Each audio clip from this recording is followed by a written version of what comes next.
meeting of council to order. And I'll do a roll call. Councillor Foster. Check. Councillor Van Leeuwen.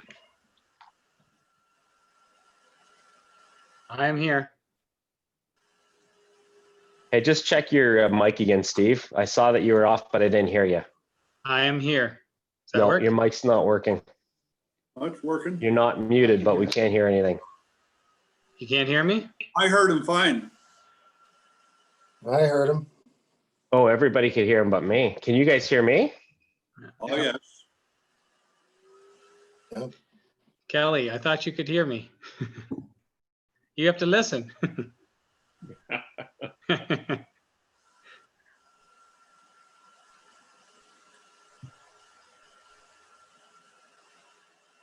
Yeah, that's because I was muted.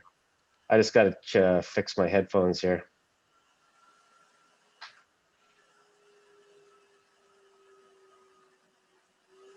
Do you guys hear that ringtone? Okay, I gotta switch my earphones. Well, everybody can hear me. I just can't hear anybody else.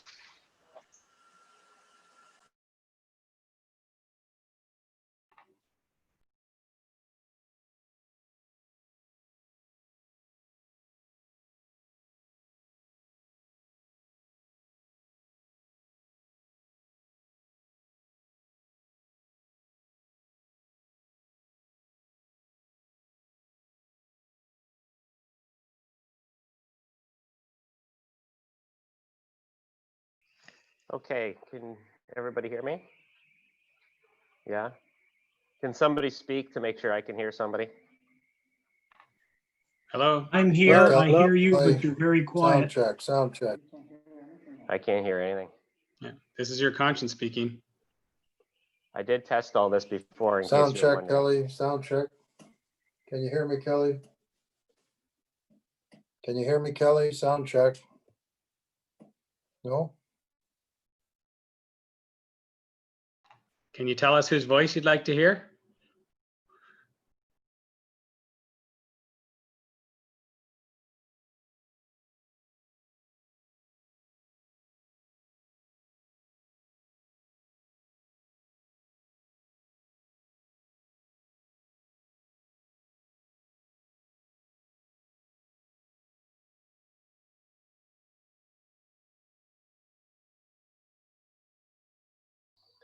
Okay, let's try this again. Sorry about that.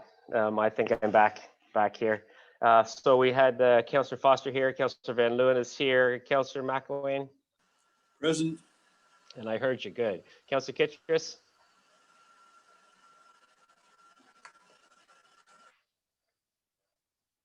Councillor Dunsmore, Here. Councillor McCrae. Ready? Good, and we're all here. So next thing I'll do is ask if there's any disclosure of pecuniary interest under the Municipal There. Conflict of Interest Act. Councillor Foster? Mayor, Councillor Foster?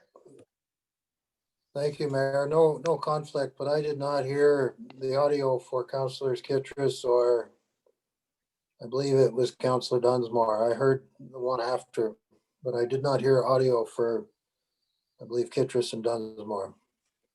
Councillor Kitchris? No conflict of interest. Councillor Kitchris, just check your audio. Present. Okay, You hear Councillor that? Duns? Yeah, Councillor Dunsmore, Can you hear me, Councillor Foster? check. I can hear you too. Thank Councillor you, gentlemen. Sound check, thanks. Councillor McCrae? Ready? Okay, we're all good to go. Pecuniary interests? Okay, seeing none.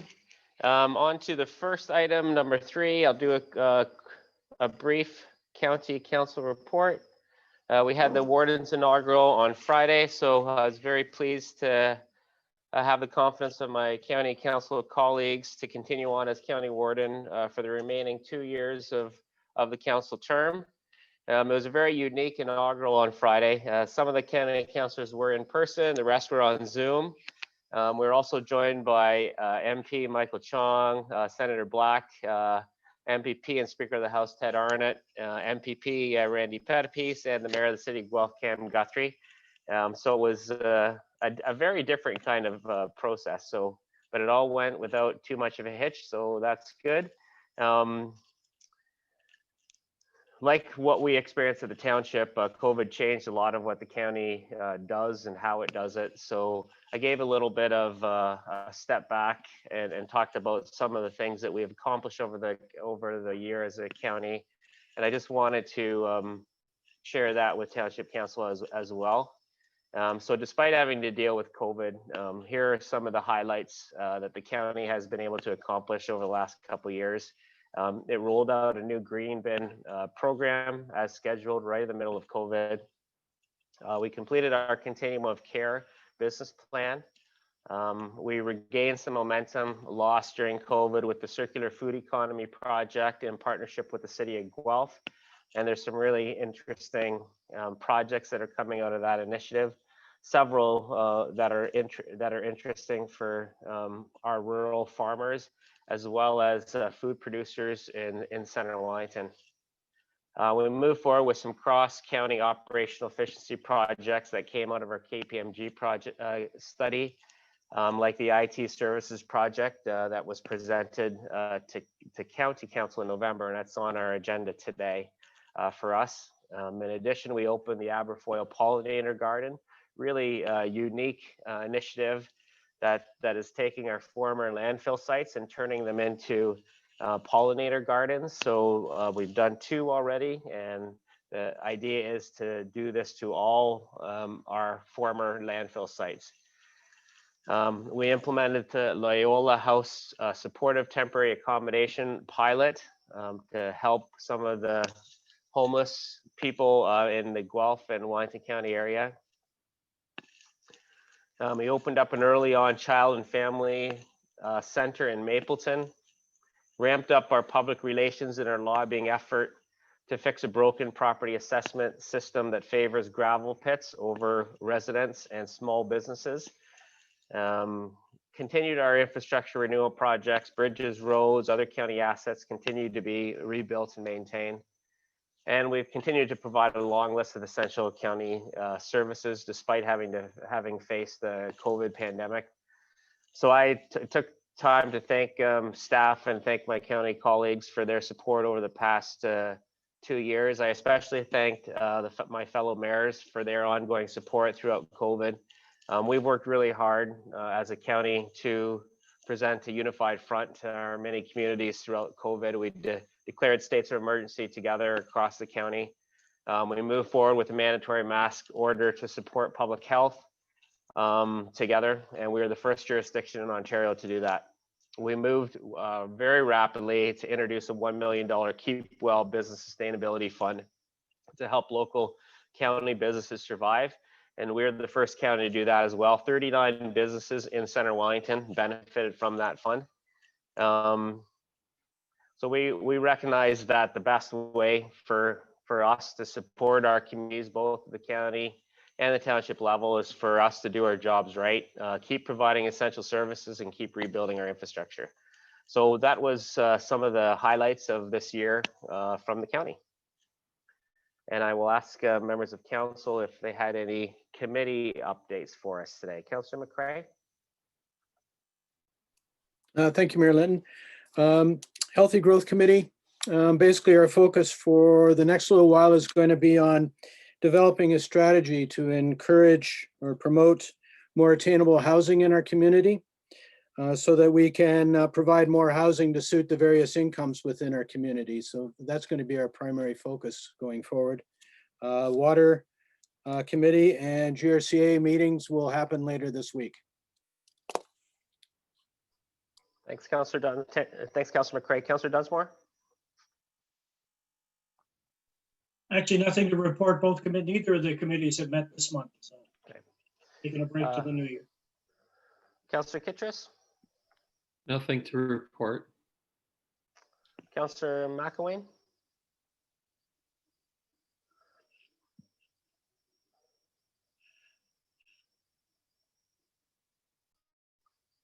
Did we lose Councillor McElwain? I don't see him on my screen anymore. Yeah. All of a sudden, sometimes you guys pop around here on my screen, but he's popped right off the screen. Maybe we can have somebody here contact Councillor McWay and see if we can get him back. Just we'll hold for a couple minutes.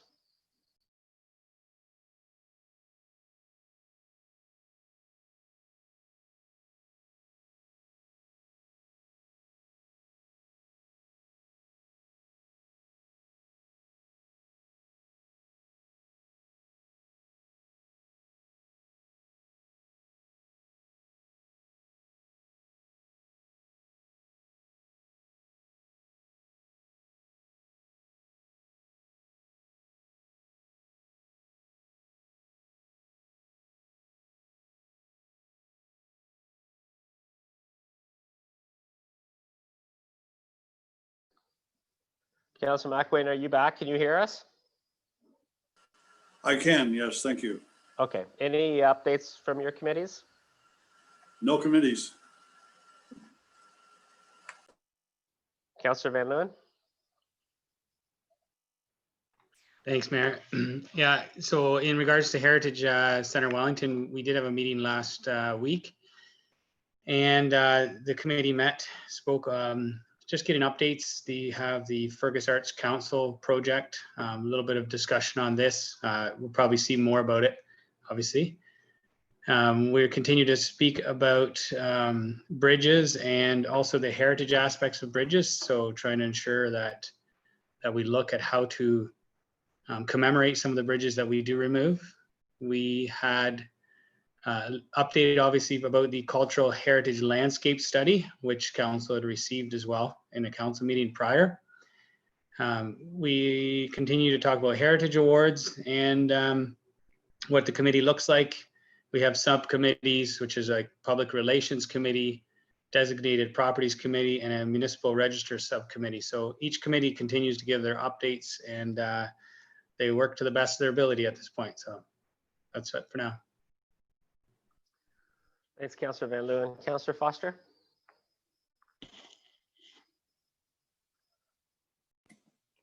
Thank you, Mayor. First of all, Mayor, I wish to congratulate you on being our warden again for the remainder of this council term. That's a great achievement, and I commend you for that and wish you well with it.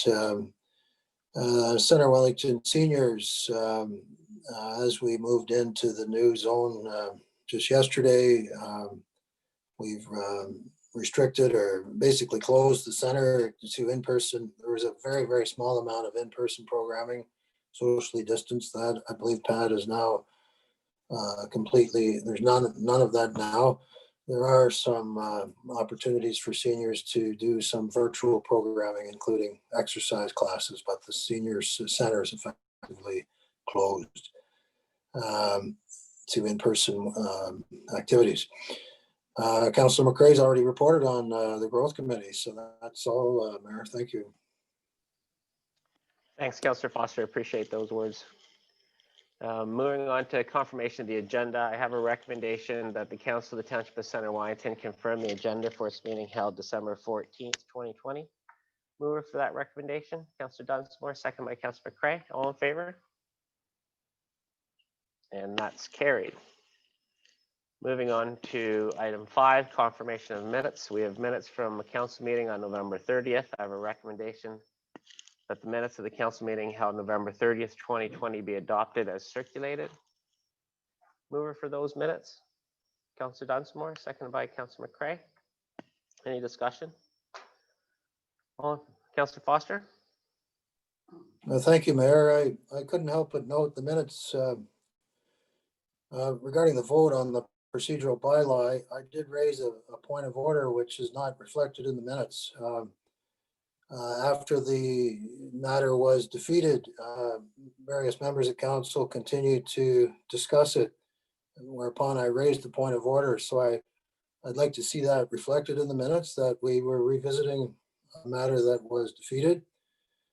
And I think also this is a good place to note that we did, once the matter was defeated, we made a motion to defer it.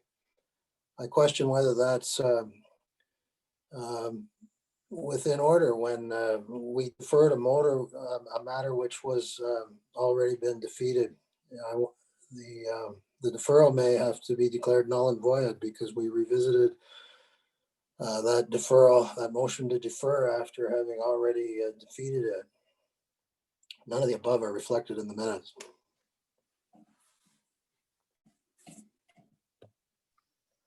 Yeah, what item are we talking about here? Because I thought I saw that point of order in here. What item are we talking about on the minutes? I don't see it there unless I missed it.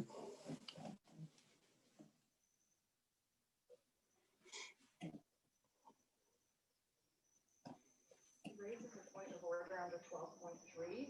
If he tells us which item it pertains to, we can go back and. So 12.3 indicates your point of order on the notice of motion.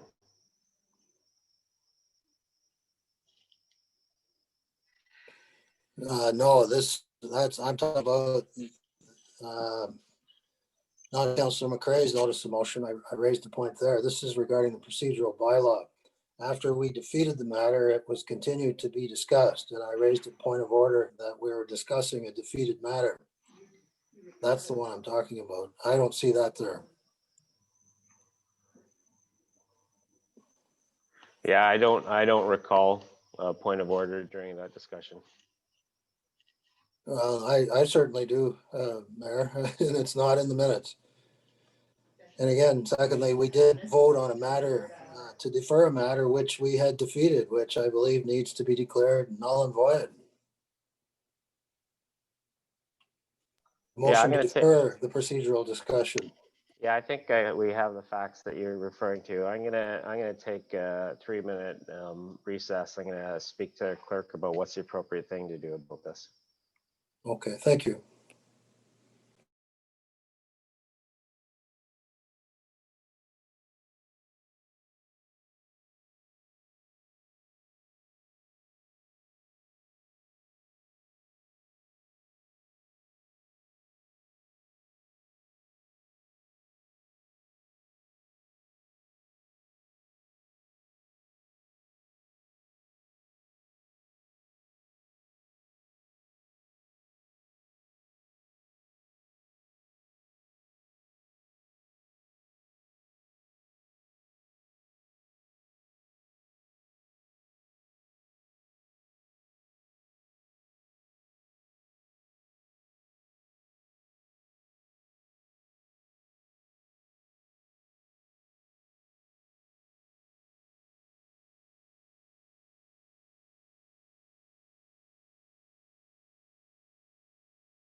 Okay, yeah, no, I've talked to our clerk here, and I do remember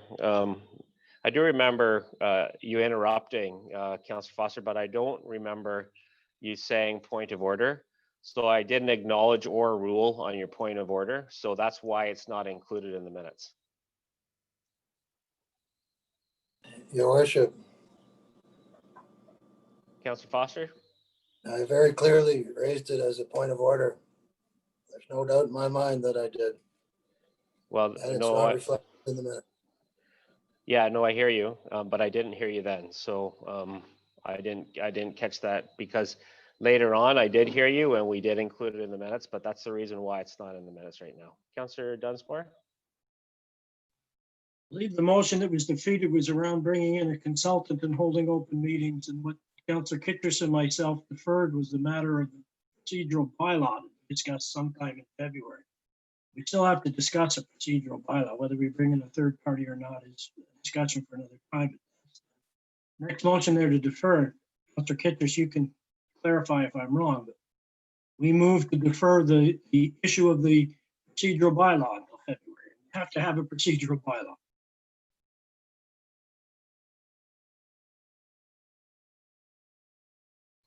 Okay, all in favor of those minutes? We got a mover and seconder, right? Yeah, okay. Sorry, can I see hands again? Opposed? And that's carried. I'm also going to remind council, we can, like, things that like this that are not included in the minutes, we can have a discussion about that before a council meeting as well. You can alert the CEO that there's something wrong with the minutes. We don't always have to bring stuff like that to a council meeting. No, section 6, a report from the committee of the whole from our budget meeting on December the 1st. There's 3 items on the report of the committee of the whole. I have a recommendation here that the Council of the Township of Center Wellington approve the report from the committee of the whole dated December 1st, 2020 as circulated. Mover for that recommendation. Councillor McCray, seconded by Councillor Dunsmore. All in favor? Opposed? And that is carried. We have no delegations today. On to item 8, consideration of reports. The first one is our 2021 fees and charges bylaw. And this was deferred from our December 1st committee of the whole meeting. And I will turn it over to our Managing Director of Corporate Services and Treasurer, Dan Wilson. Welcome, Dan. Thank you, Mayor Linton. So this report outlines the proposed fees and charges for the 2021 year. We typically do bring this forward as part of the budget process. However, with the budget approval deferred to January, we felt it was important to get this bylaw passed in December so that we can use appropriate rates as of January 1st of 2021. Council did provide direction on fees and charges at the June 15th pre-budget meeting to generally have fees and charges increase at 1.4%. You'll see in my report, as well as through the various schedules of the bylaw, we do have some cases where 1.4% is not being used, and it's been described why. Just as an example, we have a number of fees and charges that are not going up in 2021 just due to remaining a level of competitiveness and rates in the area. We have a bylaw attached, and we have a resolution for council to pass the fees and charges bylaw and to repeal the previous year's bylaw. Just wanted to keep my comments fairly brief and then assist in answering any questions that council may have. Thank you, Dan. And I will turn things over to our members of council for questions and comments. Councillor McCray. Thank you, Mayor Lynn. I thought that the proposed increases were quite reasonable. I mean, also given the fact that with COVID, we're experiencing additional costs and seeing reduced usage, I think these are appropriate given the circumstances. Thanks, Councillor McCray. Councillor Dunsmore. I'm fine with them as they're presented. Councillor Kittredge. I would like the pool admission rates for under 1 and for seniors. I think it's seniors, or is it youth? No, it's seniors. I would like it to be reduced. And I think that we stated it would be 1.4 and it's 21.8% for under 1, and it's also 15.1% for seniors. And I think that that's not, those people are also the early families, and it would be retirees that have to brunt the load of the extra fees. And I think that that's inappropriate. And I think we should reduce those to what we said we would increase them to. I'm gonna ask Pat about that because obviously there's a little bit of context that will have to go into something like that. Pat? Yes, thank you, Mayor. For context here, are you referencing the subtitle there, Pool Admission Rates, Book of 10 Tickets? Yes. Is that the title? Okay. So when we reviewed our rates and fees, we recognized that the Book of 10 Tickets, which is a discount if you buy 10 visits over a per swim rate, was inconsistent with what we were offering. So we balanced it out by doing the calculation that if you buy a book of 10 tickets, you will receive 1.5 free swims. So you'll see that in some areas, like the family, that meant no increase to the price. But in some changes, like the seniors, as you mentioned, it's a change of 15% to the price, because before it was inconsistent. One swimmer would be getting 1 free visit, another swim category would be getting 2 free visits with a book of 10. So that's the math we applied to balance out those rates. They are still a discount over a single admission, which you'll see in the rates above per swim, to get a 10 pass booklet of tickets. Councillor McElwain? I don't think we should be doing the fees and charges today. I think we have to wait until the budget, because otherwise we're approving something, and we were told in June that the tables will be updated with new available index information prior to the start of 2021 budget deliberations. We are by default increasing by 1.4%, and I don't think it should be there. Dan, did you want to speak to this? Yes, thank you, Mayor Linton. I did mention earlier that we do prefer to pass the fees and charges prior to January 1st so that we can have the right rates in place for the new year. When it comes to any changes throughout the budget process, we do have the option of doing an amendment to the fees and charges after the fact. But as of right now, we're just going with council's overall direction in pre-budget meetings to increase by 1.4% as a whole.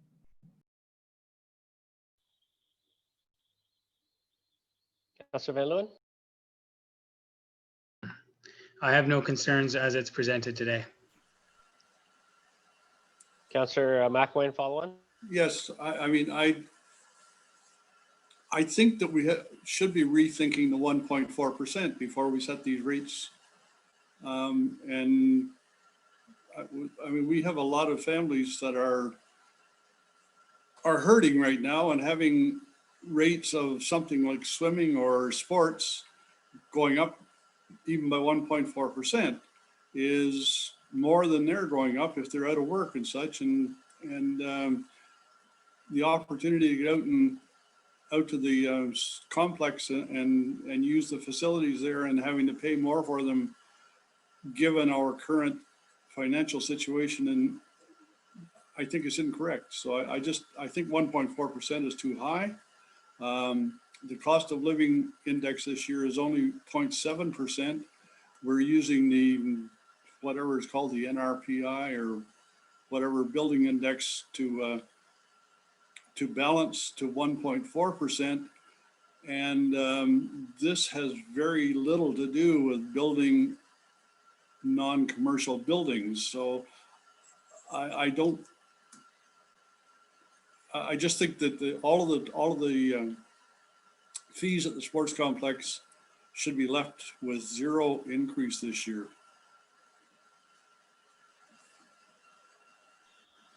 Councillor Foster?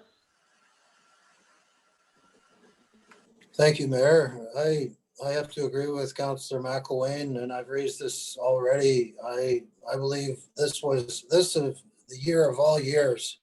This was the year we should have shown some leadership and had a freeze of our fees and had a 0% increase. I've spoken about that in the past, and I stand by those remarks.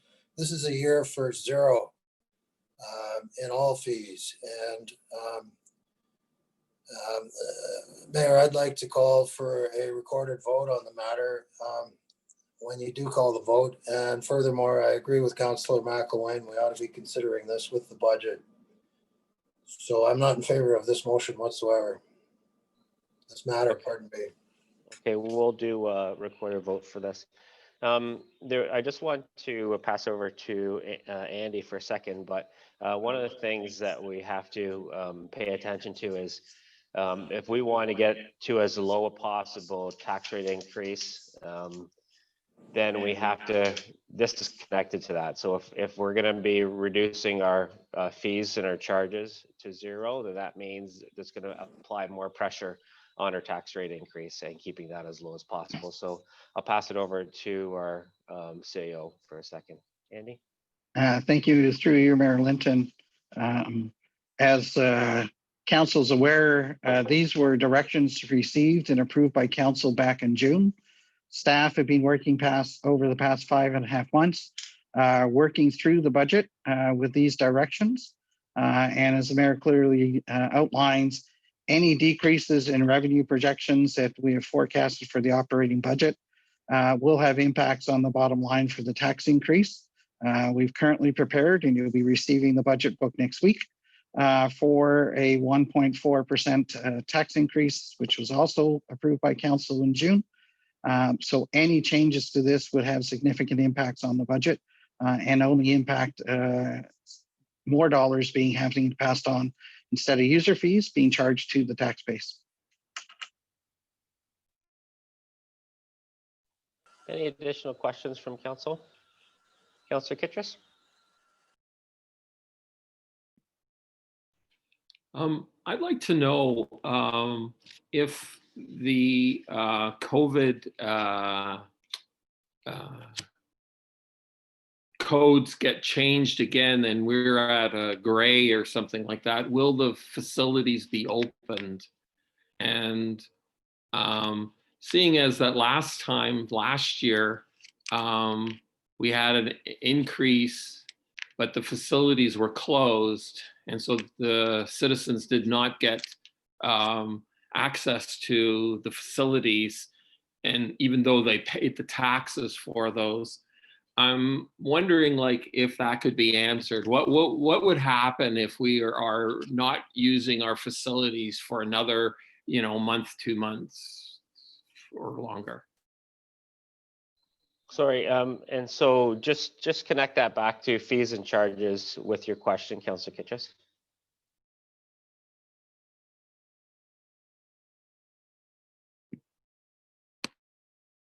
I'd like to know, I guess from accounting or the CAO, if the facilities were closed, how much, and Dan, like we wouldn't be losing any, they wouldn't be used for citizens. So why would they have to pay more money again on this year? So I just want to know what's the likelihood of that. Because we already moved this last, just now to red. And if we move again into gray, that will impact the usage of facilities that we're asking a tax increase for. So I just wanted to know what's the likelihood of that, or how long would that last, or so that's what I mean. The CAO is the head of emergency, so he would know. You want to try to answer that, Andy? Yeah. Sure, through you, your mayor. At the end of the day, I have no more crystal ball than anybody else, including our health unit. I do know that we're in red and we're forecast to stay in red for 28 days. Our hope, and we've been doing everything we can to ensure people decrease the COVID numbers. So people staying at home, people washing their hands, people wearing masks and social distancing. It's only up to everybody in our community to help reduce those numbers. If we do go into gray, we will be looking to closing some facilities, similar to what we did in the spring.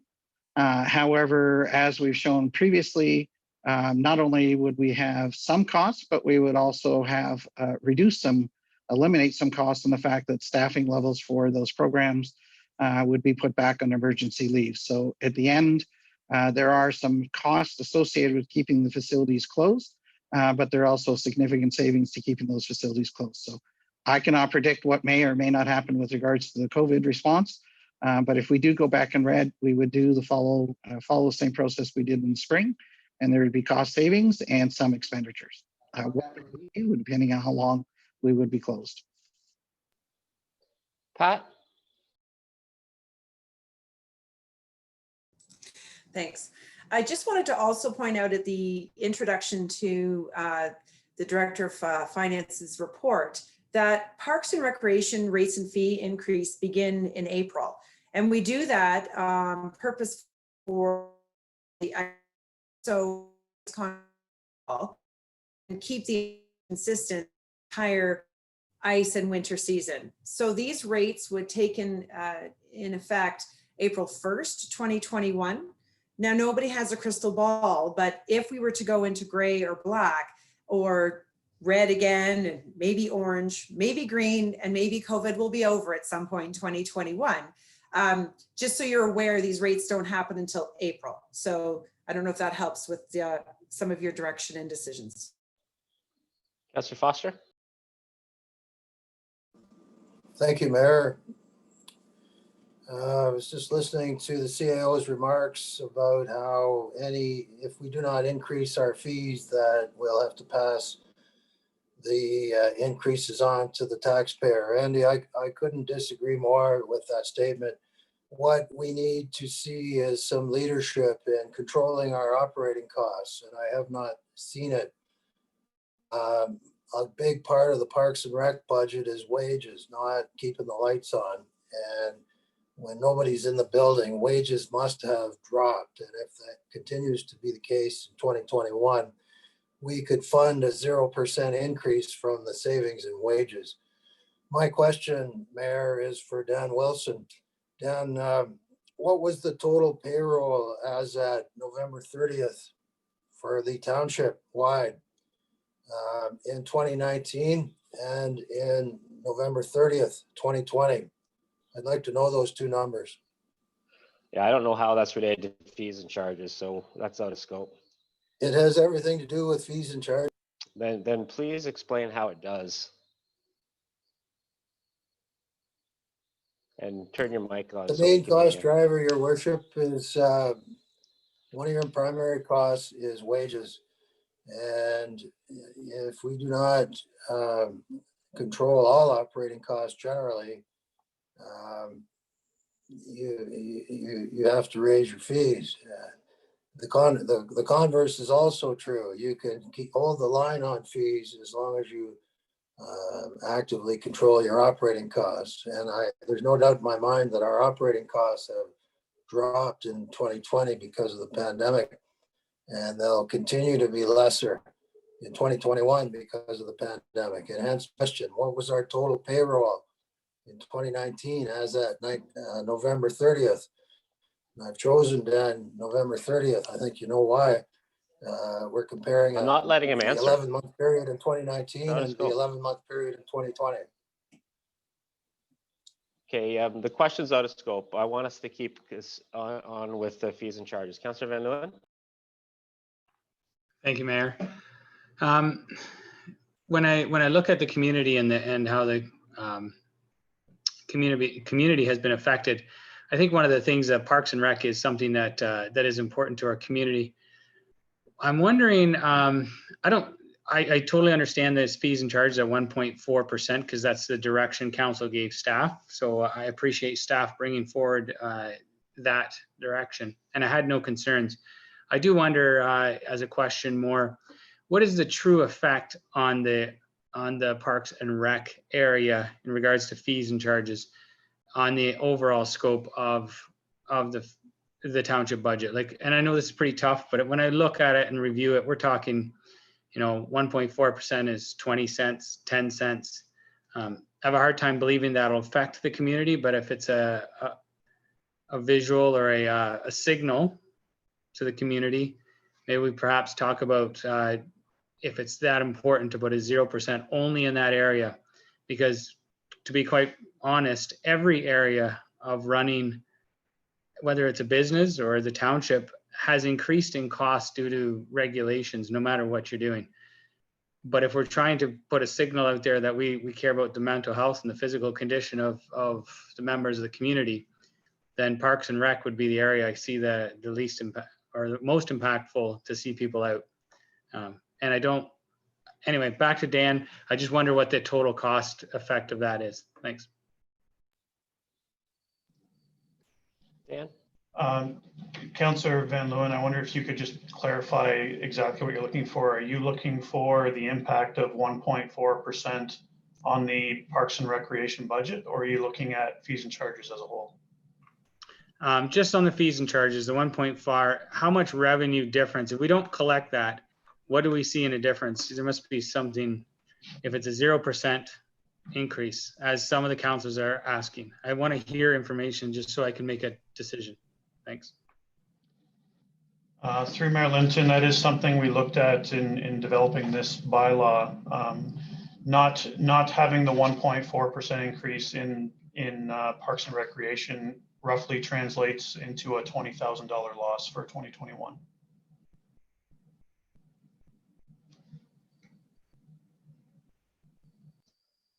Councillor McWayne?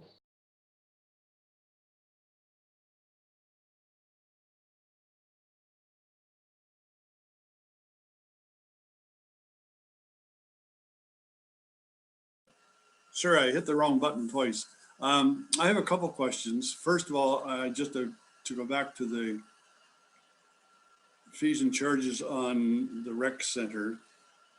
The employees have, as we see later in the agenda, have agreed to a 0% cost of living increase this year. So that they are doing their part to help keep our costs down. And I think we need to be adjusting our thought process to keep our costs down for the residents. And so I still feel that Parks and Rec fees should be left at 0. That was the first thing. The other thing that I wanted to talk about was the road occupancy fees and access permit telecom company fees. That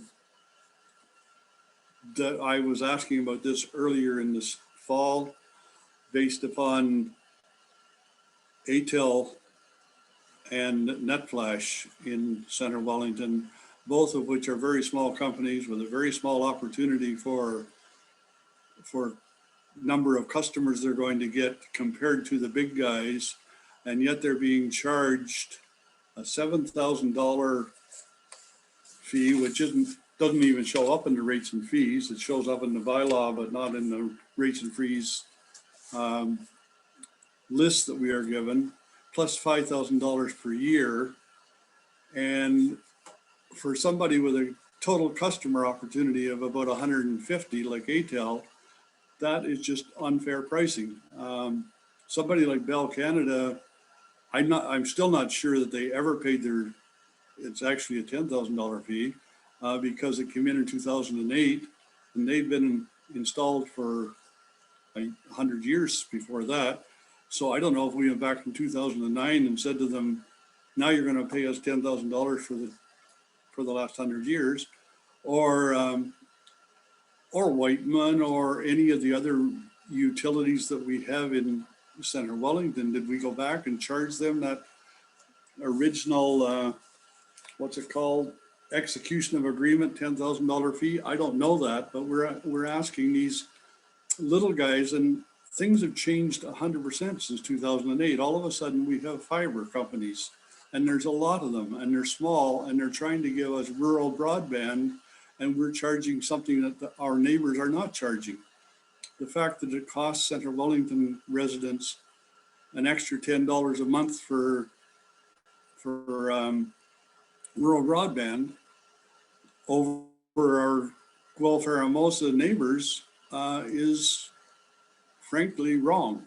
And we need to rethink those fees and charges for rural in particular. And I can see it in a town where these utilities can be interfering with each other because the township has all kinds of underground systems that can be damaged by people putting in new services. But you don't have that going up, side road 2. There is none of that. And so these fees are just inappropriate for a small rural broadband company. So a couple of things. Firstly, just to tail back on Councillor Van Leeuwen. And so that means about 20,000. If we decided to go zero with the Parks and Rec related fees, we'd have to make up for about $20,000 during the budget somewhere for the taxpayer to cover off. So that's where that stands. As far as the fees for broadband companies, I'll turn it over to Colin. I think we have a pretty consistent approach about how we handle this all the way across. So I'll turn it over to Colin for a little bit of a context when it comes to. Yeah, thanks, Mayor Linton. Through you to Councillor McElwain. So we do have, we've had for a number of years in the fees and charges annual fee for essentially the use of the municipal road allowance for the telecom companies. And so that's an annual fee. Bell, Cogeco, Rogers, Whiteman, NetFlash, which was recently installed in Bellwood. They all pay this annual fee. And the first year's fee, as Councillor McElwain mentioned, is quite correct. When we're preparing the municipal access agreement for use of the road allowance for their installations, there's quite a bit of back and forth with them. Usually our legal department gets involved, or legal counsel gets involved in reviewing the agreements. So there's there's a higher fee in that first year in order to cover those costs. And the fee was established, I believe it was back in 2008, and it was approved by council when the template municipal access agreement was established. And I would also note too that those agreements also, the telecoms do incur costs for relocation, and quite often those costs are pushed back onto the municipality through our road reconstruction programs. So it's obviously we're not trying to recoup those costs, but just for context that for example, the St. David Street Bridge telecom company, like our township costs were in excess of $100,000 for relocation of telecom infrastructure around that project. So just to provide some context. Thanks.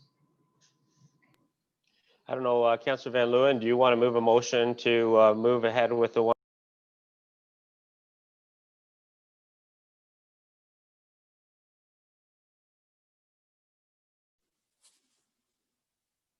Councillor Van Leeuwen?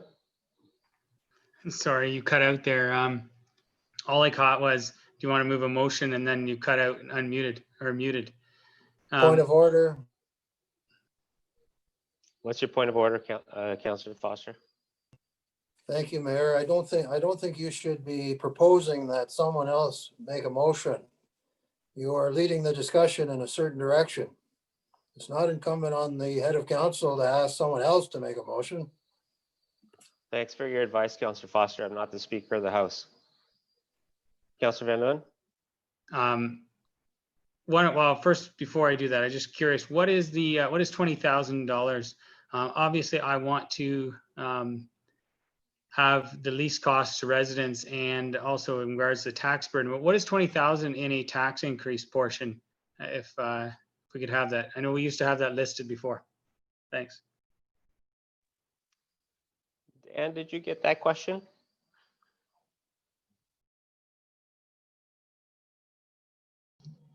Yes, sorry, Mayor Linton, just bear with me while I calculated the number here.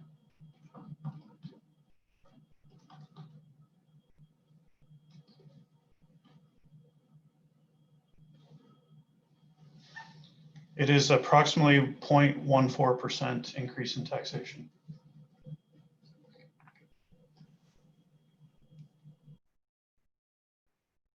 Go ahead, Councillor Van Leeuwen. Thanks, Mayor. Yeah, I would. I guess I could make a motion that we use only the fees and charges for the recreational portion of the fees and charges bylaw to be a 0% increase for 2021. Do we have a seconder for that motion? Councillor Kittredge? All in favor for that motion?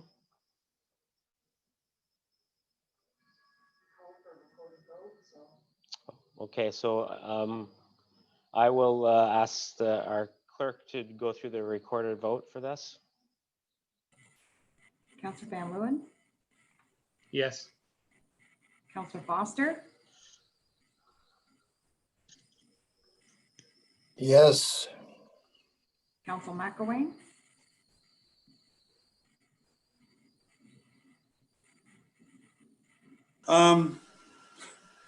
We're doing another motion without any discussion, but I think I'm in favor. okay, so I'm going to take that as a yes. Well, please do. Okay. Councillor McCray, No, no. Councillor Kittredge, Yes. yes, sorry. Yes. Councillor Dunsmore Yes, and Mayor Linton, Yes. and that does in fact carry. Councillor Foster? thank you, Mayor. First of all, I'd like to point out that Councillor McElwain has raised an excellent point. There was no discussion once we had a movement and a seconder. Secondly, I'd like to point out that we're talking about $20,000 here. And if I understood Dan correctly, the 20,000 was township wide, Dan, or was that just Parks and Rec? Through Mayor Linton, it was just Parks and Recreation. Okay. Mayor, I'd like to know what the same number would be if we had a zero township wide.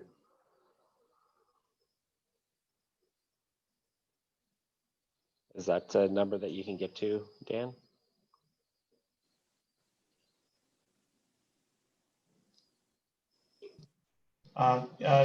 Through Mayor Linton, we didn't look at township wide only because some of the costs, for example, when it comes to building and planning, relate to costs that would be borne by developers and builders. So we assumed that type of fee and charge at 1.4% would be okay.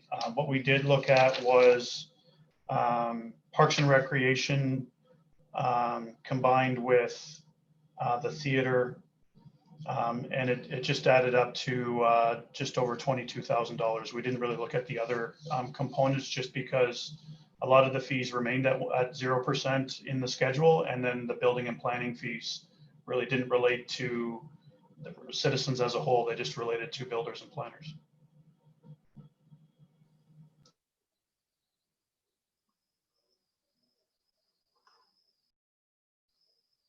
Councillor McElwain?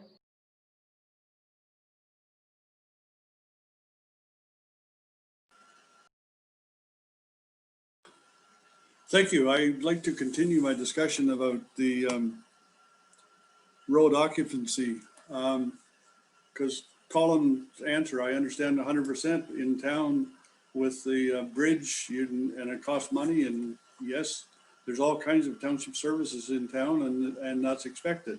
There are 0 township services in any of the local area where ATEL and most of where NetFlash are installing. And the bylaw that was passed back in 2008 was justified based upon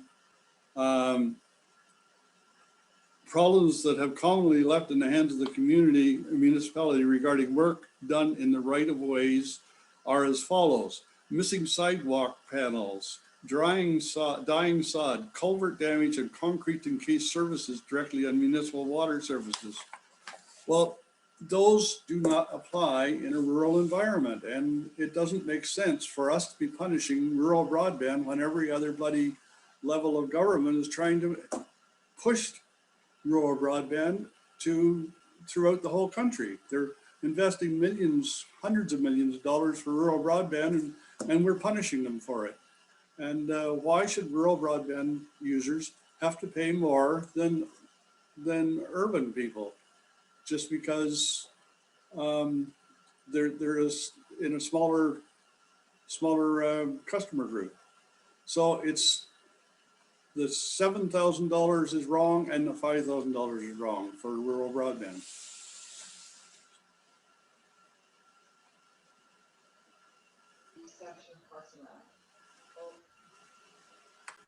Was there a question for staff there?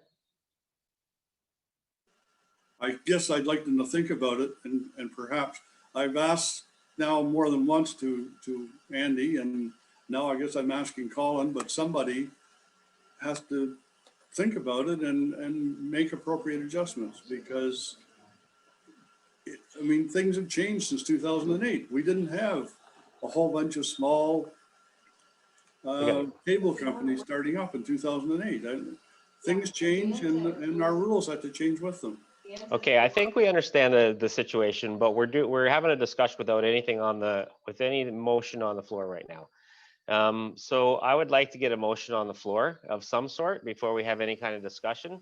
We passed the motion already for Parks and Rec related fees and charges to remain at 0, but we haven't done anything with the rest of it. So I'm going to propose a recommendation here, and then we can have a discussion about it appropriately. So I'm going to put forward a recommendation that the Council of the Township of Center Wellington pass a bylaw to establish the 2021 fees and charges for various service provided by the township at 1.4%, with the exception of Parks and Recreation fees and charges, and to repeal bylaw 2019-74.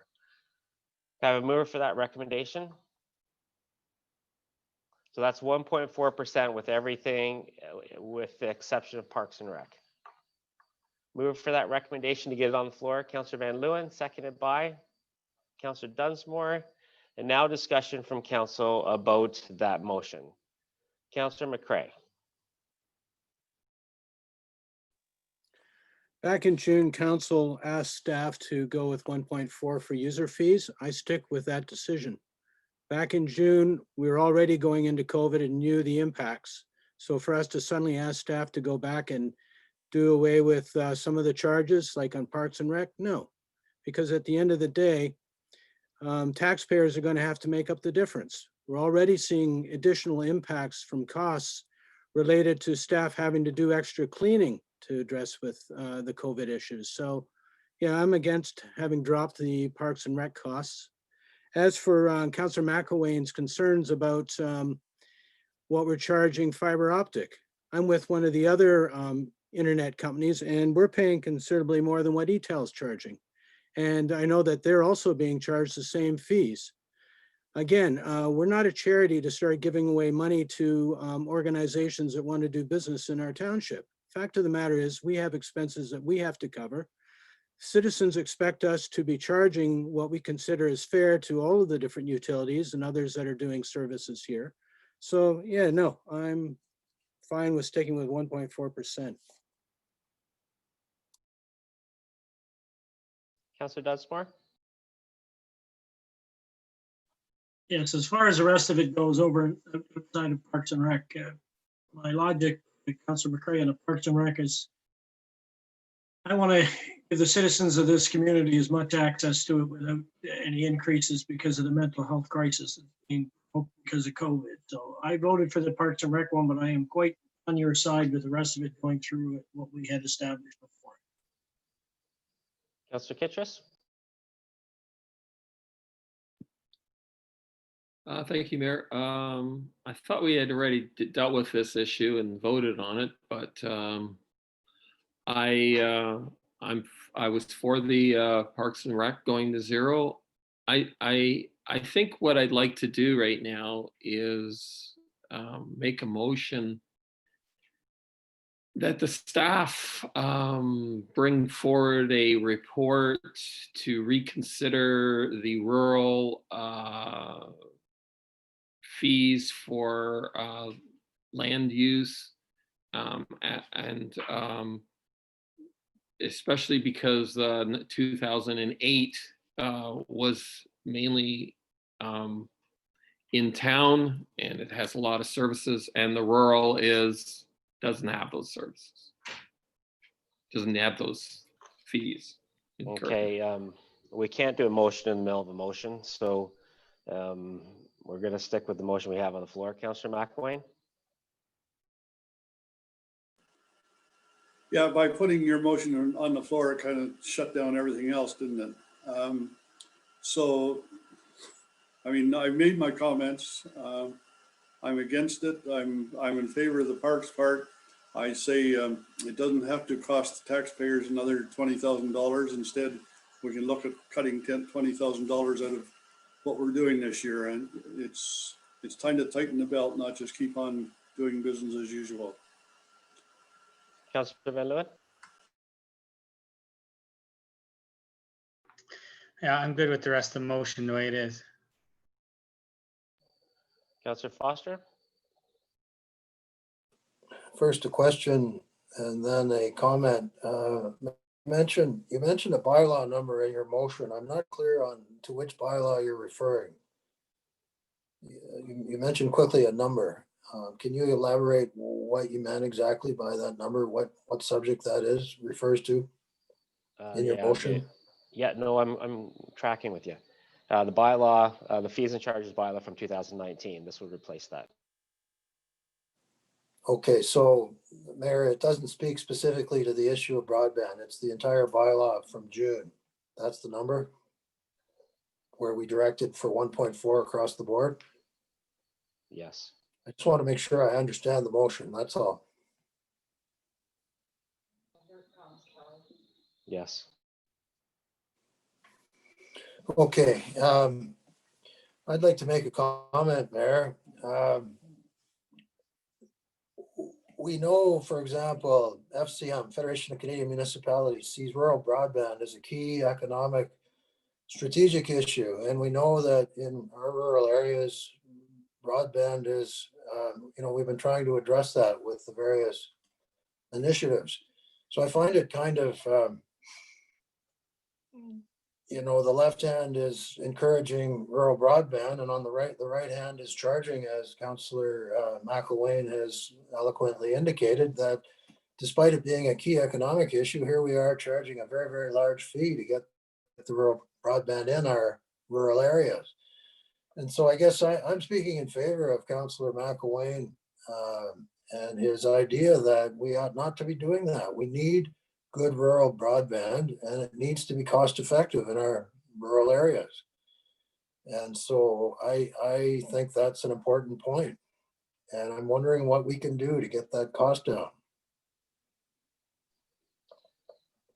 Okay, we have the motion on the floor and seconded. All in favor? You better read it again because I changed Oh, it. I'll read it again. Yeah, just to make sure everybody's clear on it. That the Council of the Township of Center Wellington pass a bylaw to establish the 2021 fees and charges for various services provided by the township, with the exception, at a 1.4% increase. No, the one I sent you by email. Oh, sorry.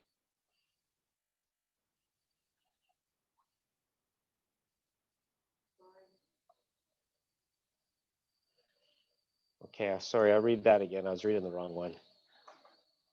That the Council of the Township of Center Wellington pass a bylaw excluding Schedule A to establish the 2021 fees and charges for various services provided by the township and to repeal bylaw 2019-74.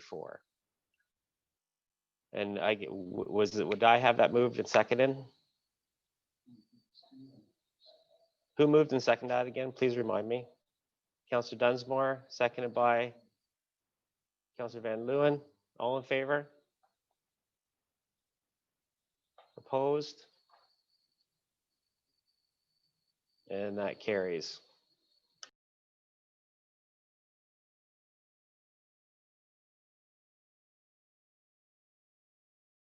Do you have a point of order, Councillor Kittrus?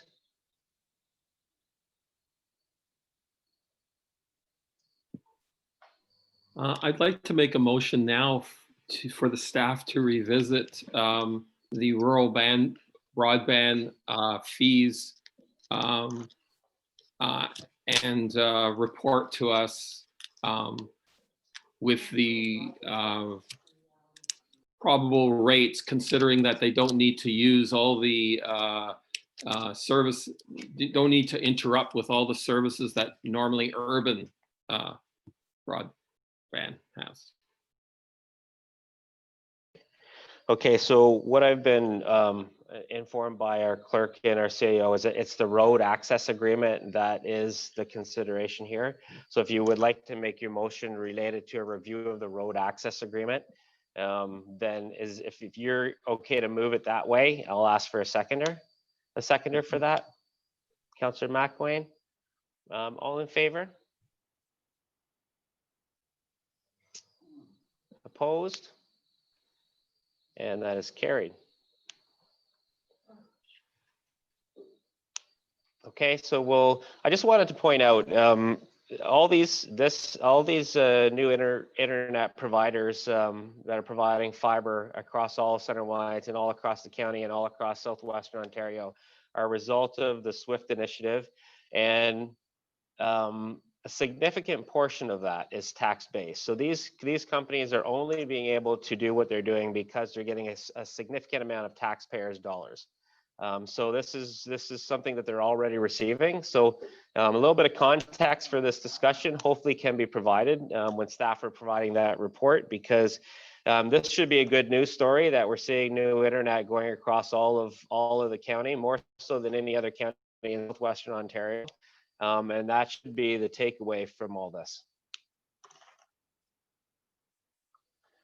Moving on to the development charge, interest policy, and early payment agreements. And I will turn it over to our Managing Director of Corporate Services and Treasurer, Dan Wilson. Thanks, Mayor Linton. This report is outlining recent changes to the Development Charges Act, as well as a policy that has been developed county-wide with the county itself, as well as the lower tiers within the county. So up until recently, all development charges were due upon building permit issuance for a development, unless we had a specific agreement in place that specified an alternate timing of payment. With the changes to the DC Act, some things have changed. The first thing is that for developments that are going through a site plan application or a zoning bylaw amendment, development charge rates are frozen at the time of submission of that application. And they have up until 2 years to get to the point of building permit without the DCs changing, in a sense, getting rates that are frozen at much lower levels than what they would normally pay. We also have other changes to the Development Charges Act that provides for deferral of development charges over installment payments. So just as an example, rental housing developments and institutional developments would pay development charges over 6 equal annual installments instead of everything due at building permit issuance. And then we have nonprofit housing developments paying DCs over 21 equal installments, annual installments, rather than everything due at building permit issuance. So you can imagine that this is going to have a significant impact on the level of development charges that the township will be collecting for these types of development. The province did say in changing the act, they are increasing the upfront certainty of development costs for builders and providing more housing options to make housing more attainable. So that was the justification for the changes to the Development Charges Act. We do, just for council's information, we do index our development charges annually based on the non-residential building construction price index. And we do update our DC calculations at a minimum every 5 years. So you can imagine for a application that gets 21 years to pay for their DCs, there's a lot of annual indexing and a lot of reviews of development charges that usually results in increases in DC rates that particular development would not have to pay because of the changes to the DC Act. And just as an example, our non-residential development charge rate has gone up 73% over the last 21 years. So as a result of this, the Development Charges Act does allow us to charge interest on these types of development. And the interest would be based on the 5-year historical average non-residential building construction price index, which is the same index we use to index DCs on an annual basis. We decided on the 5-year average at the county level just because it takes out the significant increases and decreases in rates, and we can have a more stable rate to use for charging interest from year to year. So with that, we were also offering the option of accelerated payment agreements or early payment agreements. If a developer wants to pay development charges early and avoid interest, or at least reduce the amount of interest they have to pay, they can enter into one of these early payment agreements. And this is, again, something that we talked about at the county level. It's a best practice that a lot of municipalities across Ontario is implementing. And our development charge consultants, Watson and Associates, also encourage a similar type of policy. So this, we're suggesting that this authority to enter into these early payment agreements be designated to myself, so we don't have to come back to council every time someone wants to pay their DCs early. We would continue to come to council if someone is requesting a deferral of payment, so that council can consider that. But I just want to make note that being able to charge interest does not recoup the lost DCs that we're going to see on these developments because of the changes to the DC Act. It just provides a minor relief in the DCs we're going to lose as part of this. So the policy that you have in front of you is a policy to allow us to charge interest on the certain types of development, and it also provides for a delegation of authority to allow staff to enter into the early payment agreements. And that's everything I have to say. I'm happy to answer any questions. Thanks, thanks, Dan. Turning it over to questions from council. Councillor Foster. Thank you, Mayor. My question, Dan, is, this is largely a way to finance the DCs. What are the implications to the township if we do not do this? If I'm understanding, then DCs are payable upon building permit issuance. Is there any other implications if we do not do this, finance DCs? Through Mayor Linton, the ability for applicants going through site plan or rezoning to freeze their rate at application and the 6 and 21 year installments, we have to do that. That's new legislation in the Development Charges Act. So we have no choice but to implement that. Passing this policy allows us to charge interest on those deferrals. If we don't pass the policy, then there's no interest charged and the township loses even more. Councillor Van Leeuwen. Thanks, Mayor. No, it makes sense that we need to enact something for the interest portion, as Dan said. Thanks. Councillor McElwain. I think it makes sense. I just have all 7 municipalities agreed to implement this interest rate? Through Mayor Linton, yes, we agreed at the treasurer's level that all of us would use a consistent policy. I believe county council has already adopted this, and we might be second on the list to get formal adoption at this point, but we wanted a consistent policy. The main reason for that is because we, as a township, we collect county DCs and remit those to the county. So we, at a minimum, wanted a consistent policy between the lower tiers in the county so that we can apply the same process in collecting our DCs and their DCs. Councillor Kittrus? Thank you, Mayor. I can understand the concern of the financial department with this. My question is that when we're doing the budgeting, will we now be informed of pending DC charges instead of saying these are all DC charges? That's my first question.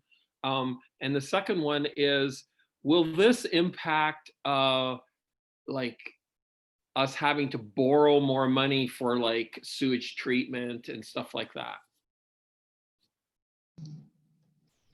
Through Mayor Linton, yes, I definitely see some type of reporting back to council on the implications of this. I haven't yet put my mind to whether that would be part of the budget process or part of the treasurer's statement that's provided to council annually on development charge activity. So we'll definitely make sure we report that to council. When it comes to the ability to pay for capital projects, I see this will definitely negatively impact development charge cash flow. So it may have some type of impact on the DCs we have on hand and the ability to use those DCs to fund capital projects. What we have been doing in recent past is when we have to initiate a growth-related capital project and we don't have the DCs on hand, we look to growth-related debt. So we may need to pay closer attention to DC cash flow in terms of what's coming in and what potentially may not be coming in for another 6 to 21 years when we're doing that analysis.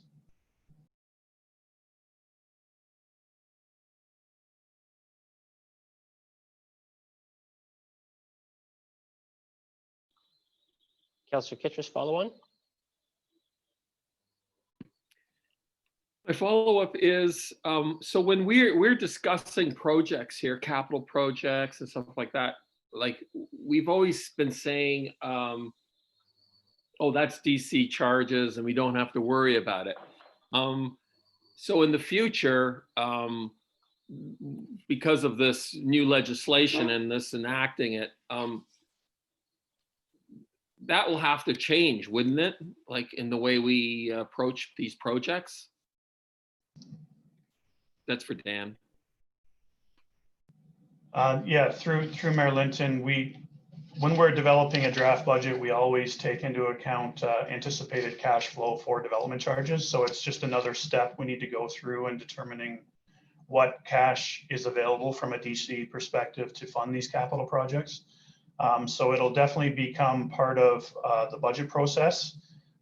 If you recall, we always calculate and have council pass as part of pre-budget the amount of DCs that we can use from a year-to-year basis on capital projects. I see it forming part of that discussion with council. Councillor Dunsmore? Yeah, I have no questions. I think it's a very thorough report, Dan, and I appreciate the effort you put in on it. Councillor McCray? Yeah, I certainly support this report. Okay, I'll read the recommendation that the Council of the Township of Center Wellington adopt a development charge interest rate policy as outlined in report COR 2020-60 dated December 14th, 2020, and that delegated authority for signing and administering development charge early payment agreements be given to the Township Treasurer. Mover for that recommendation, Councillor Foster, seconded by Councillor Dunsmore. All in favor? And that carries. Moving on to item 8.3, the 2020 interim tax levy bylaw. You're pretty popular today, Dan. On to you again. Yeah, thanks, Mayor Linton. This is a standard bylaw we present to council every December. We need this bylaw in order to send out tax bills and collect taxes for the first half of 2021. It has nothing to do with the 2021 budget. It's actually based on the 2020 budget, being able to collect half of the taxes that were collected from residents and businesses over the previous year. So this bylaw allows that to happen early next year, and it also sets the tax due dates for the first half of next year. Residential due date of February 26th and April 30th, and then non-residential and mixed use due dates of March 31st and May 31st. Great, thanks, Dan. Any questions from council on this one?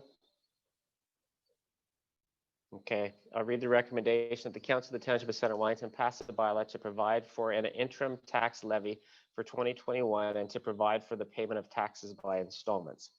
I have a mover for that, please. Councillor Foster, seconded by Councillor Kittredge. All in favor? And that's carried. Moving on to the 2021 temporary borrowing bylaw. Dan? Thanks, Mayor Linton. This is another bylaw we do annually, although we've never had to use it. This allows temporary borrowing just in case cash flow becomes a concern in the first part of the year. The Municipal Act allows up to 50% of the previous year's estimated revenues to be borrowed from January 1st to September 30th. And then that declines to 25% from October 1st to December 31st. So in the event that a municipality needs it and they have these bylaws in place, you can temporarily borrow from a cash flow perspective and then pay that back through the course of the year.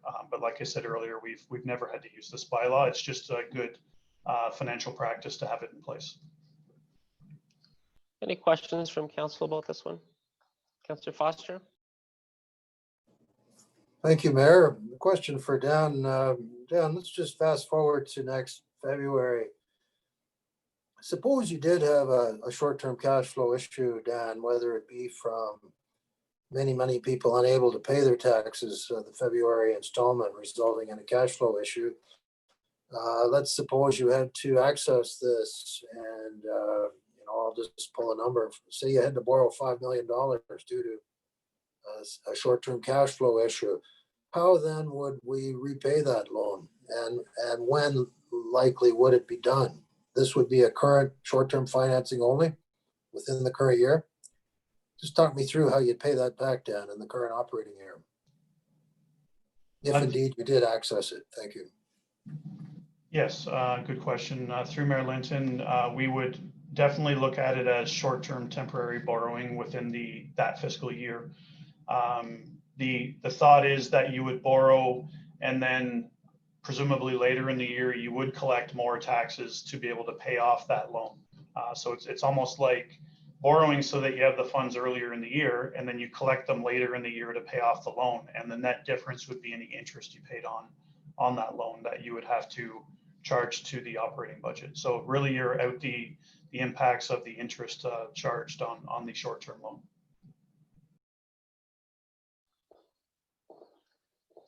Okay, I'll read the recommendation that the Council of the Township of Center Wellington pass a bylaw to establish temporary borrowing for 2021. Mover for that, Councillor Foster, seconded by Councillor Dunsmore. All in favor?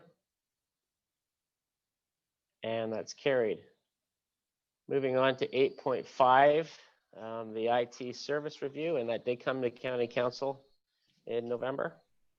And I will turn it over to, I guess, Dan to talk that through, right? Dan? Yes, thank you, Mayor Linton. This is what you had referred to in your opening remarks at the meeting today.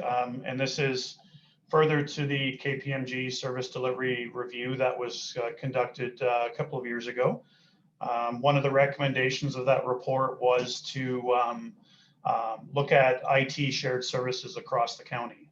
So that initiated a grant application that was spearheaded by Wellington North. It was a provincial grant application to do an IT shared services review. It was spearheaded by Wellington North, but I think most municipalities across Wellington County jumped on to make it more of a county-wide IT service review. The grant application covered 100% of the cost of the project, directed through Wellington North. There were a number of implementation recommendations coming out of the report. Some of them didn't directly apply to Center Wellington because both Center Wellington and Wellington County have in-house IT resources where the other smaller, lower tiers don't have internal IT resources. They refer to contracted services for IT. But the ones that were really county-wide that the consultants wanted us to focus on was a collaboration around IT strategic planning across the county, having common IT standards, looking at utilizing economies of scale when it comes to purchasing for IT. So in terms of buying servers or laptops or desktops and so forth, looking at combined or consolidated system selections if we're looking at a common need to change or update our systems.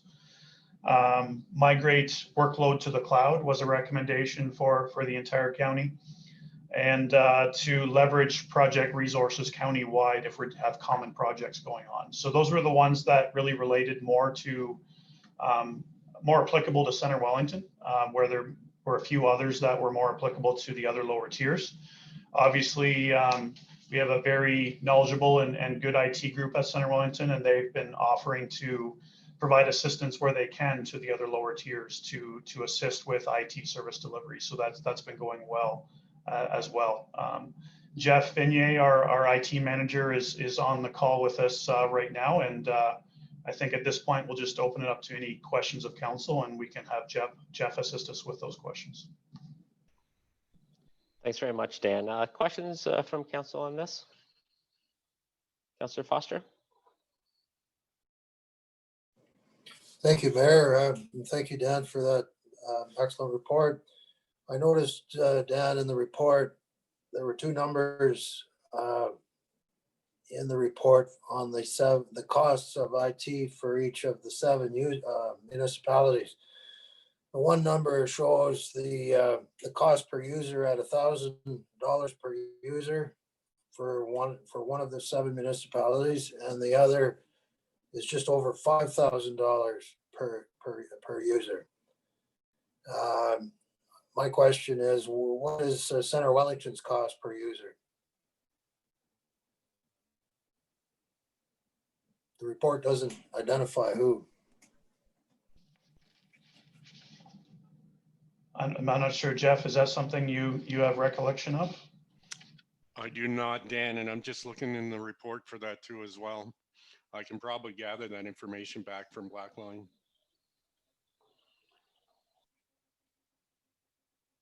Yeah, if you could gather that, get that information and send it to all of council, that'd be great, Jeff.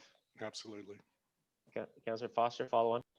Well, we would have supplied that information ourselves to the consultant to prepare the report. Surely we know what our cost per user is. What's the number?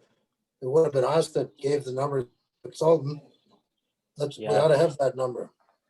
Yeah, we are going to get it to council. We've already made that promise. Councillor Van Leeuwen, anything for this? No comment on this. Councillor McElwain? No comment. Councillor Kittredge? No comment. Councillor Dunsmore? No comment. Councillor McCray? Yes, I'd just like to say congratulations to our IT department. It was great to read about the efficiencies in terms of purchasing that they've achieved for the township, as well as some of the best practices. So I'd just like to say thank you very much for all your efforts on behalf of Center Wellington. Thanks, Councillor McCray. So I have a recommendation here that the Council of the Township of Center Wellington direct staff to collaborate with the County of Wellington regarding the implementation of the opportunity as outlined by Blackline Consulting regarding the IT service delivery review. Can I have a mover for that, please? Councillor McCray, second by Councillor Dunsmore. All in favor? Opposed? And that is carried. I just did want to make a point about this. This is some really good work cross-county by the CAOs that got together as part of this KPMG study that identified IT as an area where we can gain some effectiveness and some efficiency. And also the treasurers group. The member municipalities across the county are really starting to work together in a number of fronts. And so this is just one of the areas that you're going to see coming to this council and all the councils across the county about ways that we can work together on some of our operations to make our tax dollars go even further. So really happy that we were able to go there and to really look at some IT operations that we can be more efficient at and share. So this should be a theme that we see more of. So that's great. On to item 8.6, the Elora Center for the Arts, change in the use of McDonald Trust Fund. Who is going to, Andy's going to speak to that one. Yes, thank you, Mayor Linton. This is just bringing forward the request by the Elora Center for the Arts that they made at our pre-budget meeting, specifically with regards to the reallocation of the Jack R. McDonald funds that council approved of $380,000. If they can use that as their share to applying for a grant to the Canada Cultural Spaces Fund. If you recall, earlier this year, council did approve a similar motion for the Elora Center for the Arts to use the funding for a ICIP grant.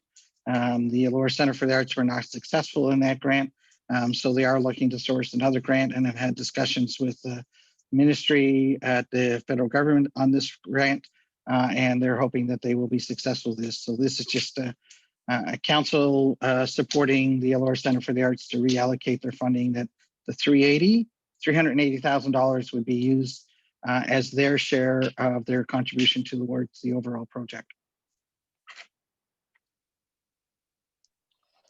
Questions from council on this one?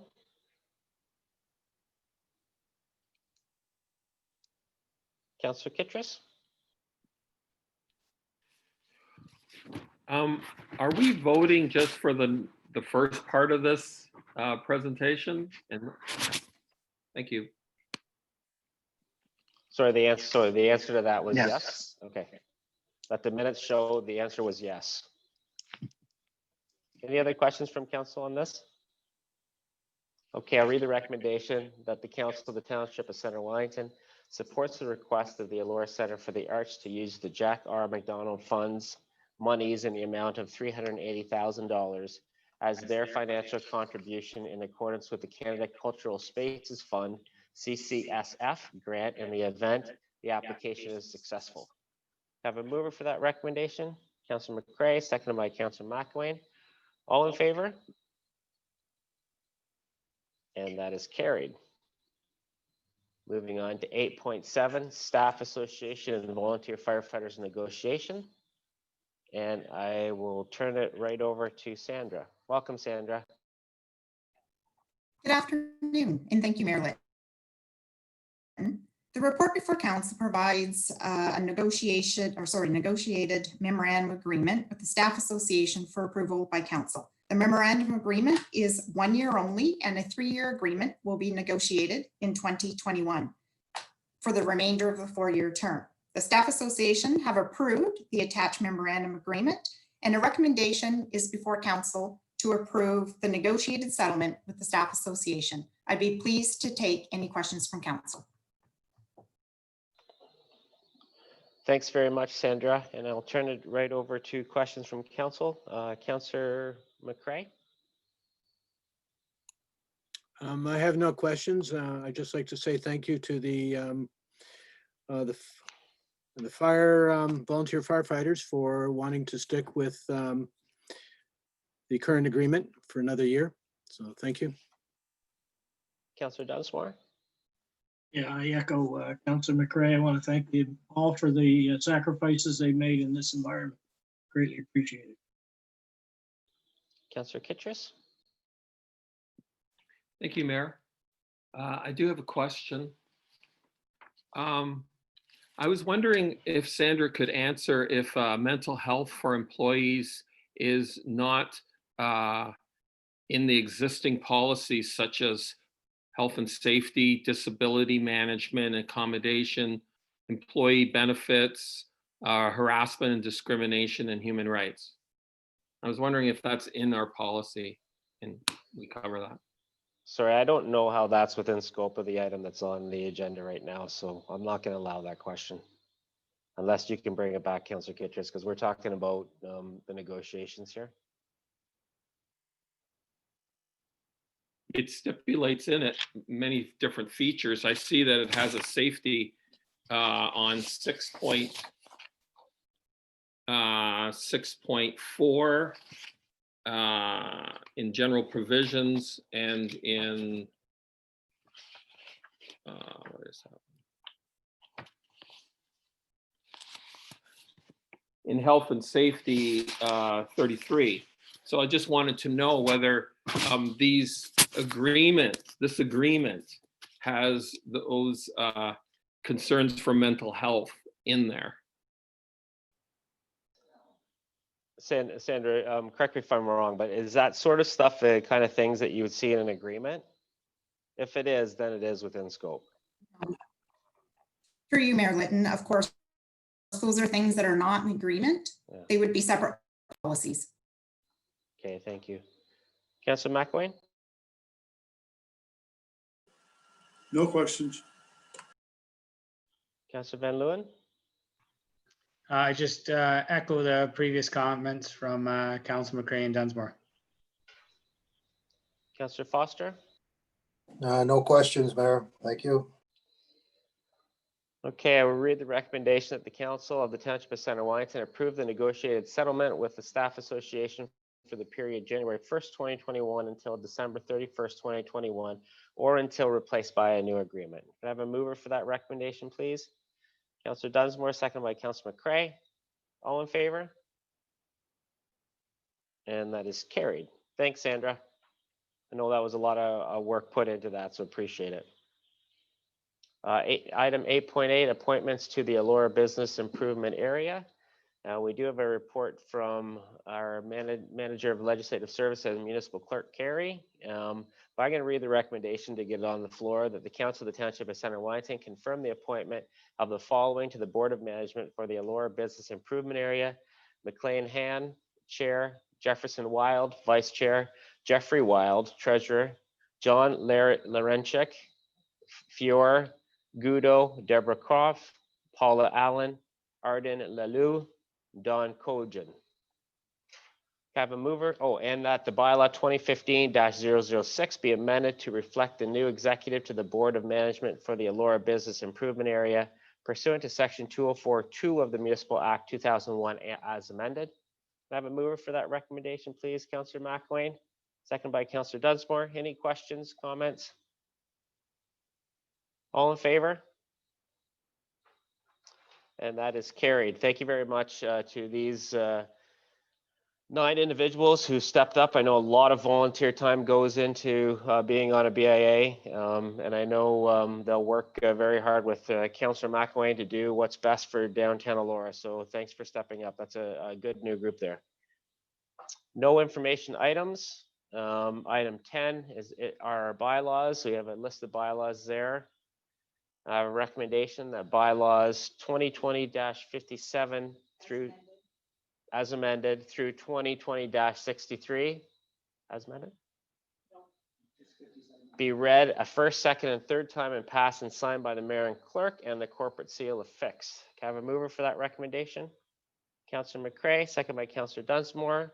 All in favor? Opposed? And that carries. On to item 11, we have a motion from Councillor Dunsmore, and notice was given for this motion on November 30th, and I will turn it over to Councillor Dunsmore to introduce his motion. Thank you, Your Worship. You want me to read the motion first? Or you want me to give my spiel and then read the motion at the end when we call the question? What's the procedure? I think you should read the motion first and then speak add any comments that you want after you read it, and then we'll get it on the floor, get a seconder, and then we'll have a discussion. So I'll read the motion then. Whereas workplace stress remains the leading cause of employees' mental health issues, and the mental health illness accounting for roughly 1/3 of short-term disability and long-term disability claims and 70% of workplace disability costs. And whereas the Township of Center Wellington recognizes the relationship between employee mental health and organizational results, the value of investing in psychological health and safety in the workplace. And whereas the Township of Center Wellington wants to demonstrate leadership and is supportive of promoting psychological health and safety in the workplace to achieve a healthy, safe, and productive working environment. Whereas mental health programs are more likely to achieve a positive return on investment when they support employees along the whole spectrum of mental health, from promotion of well-being to intervention and care, as well as the elimination or reduction of workplace hazards and the psychological harm to an employee. And whereas the Occupational Health and Safety Act, Section 25(2)H, requires employers to take every precaution reasonable in the circumstances for the protection of a worker with respect to psychological health and safety in the workplace. Therefore, the Council of Township of Center Wellington directs staff to develop and implement a workplace mental health strategy. So I know some of you are wondering why I brought this motion forward and what it's about. So first off, let's look at what a psychologically safe workplace is. A psychologically safe workplace promotes psychological well-being and prevents harm due to negligent, reckless, intentional acts. It includes bullying, harassment, discrimination, and the imposition of unreasonable work demands, coupled with refusing employees the minimal control over workload and workspace. It is at its very core not about mental health, but about a mental distress, which when allowed to go on and on, will spiral down into mental health issues. Bill 168 demands that we have some kind of a policy. Now, I inferred from your questions earlier, Councillor Kittredge, that you were wondering if this is already in Bill 168, why are we putting out something like this now? And with my work in conflict and my work in HR right now, we see more and more organizations and the Canadian Mental Health Association, the Canadian Mental Health Commission, asking employers to become psychologically safe workplaces. Although a lot of what I've talked about already is covered under Bill 168, and we are legally obligated to do it, employees have a tendency not to come forward for this because there still is stigma associated with mental health and mental distress. They don't want to talk about it, so they hide from it. And what that does is allow employers to get away with a culture in the workplace that puts people at harm. So there is an initiative to separate this out and declare yourself a psychologically safe workplace. But there are huge financial reasons for this. When I started researching this, I was using figures from 2008. The biggest problem with mental health in the workplace is absenteeism, which cost back in 2008 $3 billion a year to the Canadian economy. The presenteeism, which are people who are psychologically damaged in the workplace just showing up and going through the motions, was 1.5 times that, which brings it up to $4.5 million to the Canadian economy. That was 2008. So I recently worked with somebody from the Canadian Mental Health Association in a presentation to family businesses. And I was shocked at the new numbers that came out. And if I could get the clerk to put that slide up, these are current numbers as of 2018.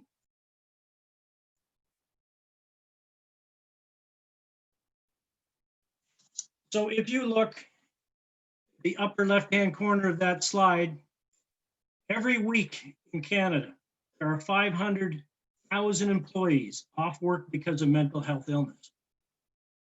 In the center of that top line, 14% of all net profits go to mental health, the workplace.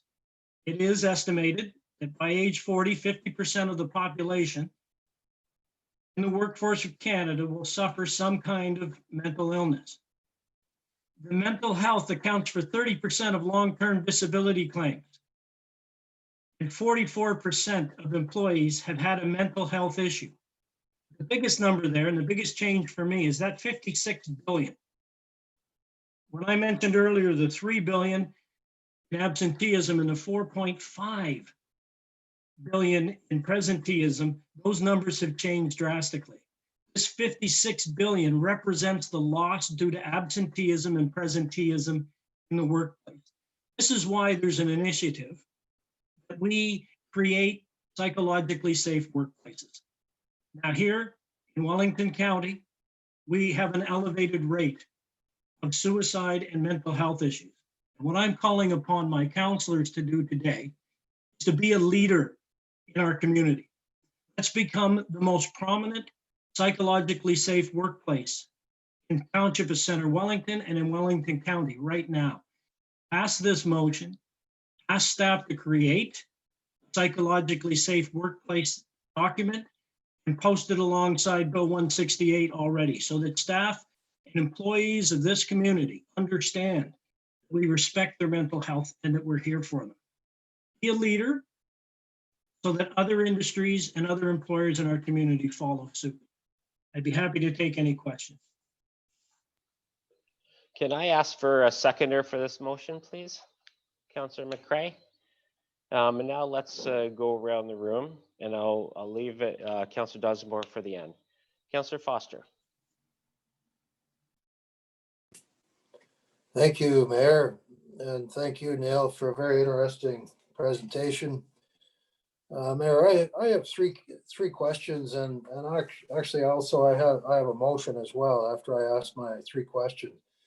And my first questions, I believe, will go to the CAO or perhaps to Sandra. First of all, my first question is in regard to the total number of employees we have. How many employees do we have? And in the last perhaps 1 year or perhaps 3 years, relative to the total number of employees, I'd like to know how many short-term disability claims we have had due to mental illness and how many long-term disability claims we have had due to mental illness. Yeah, there's no questions in the notice of motion, so please speak to the notice of motion. No questions to staff during a notice of motion.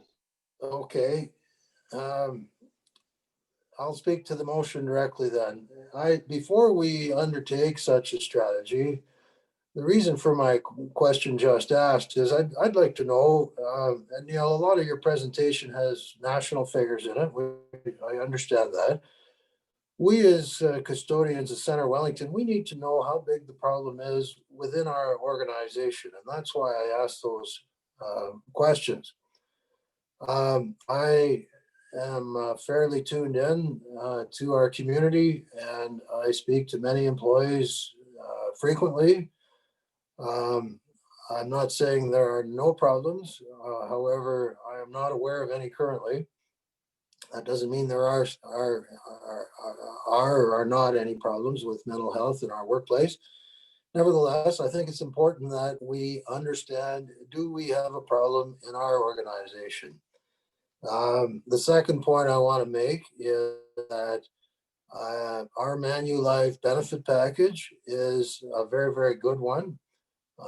I know our employees have access to an employee assistance program. They have access to funding for mental health counseling. They have access to funding to visit a psychologist, a psychiatrist, etc. They have access to programs regarding stress management, things like massage therapy, nutritional counseling, all of these things. We're already providing a good number of services through Manulife, and we're funding that as the employer for mental health, as we should, and I'm happy about that. I have to wonder, Neil, what would be the key deliverables of such a strategy? What exactly are we looking for here? Is it a policy document? Is it some kind of a strategy? How do we know what the deliverables are when we're not even sure if we have a problem inside our own organization?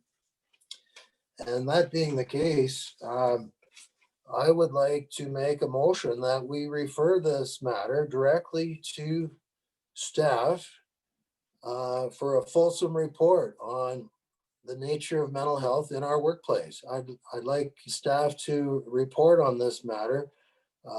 Things like how many employees we have, how many short-term disability mental claims we have had, how many long-term mental health disability claims we have had.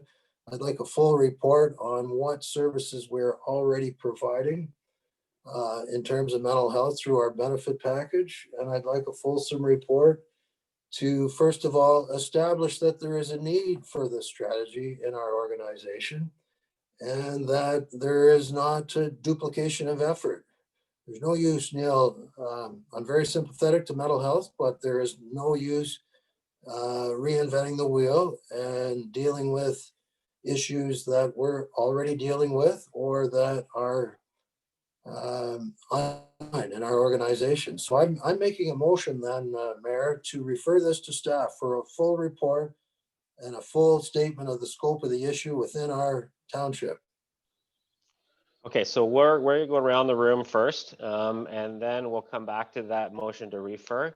As far as questions for Neil, if you could just track whatever you want to you respond to at the tail end of everybody, that's the way we're going to do it. We're not going to go back and forth for each councillor. So we'll go back to any motion to refer after everybody's had the opportunity to speak once.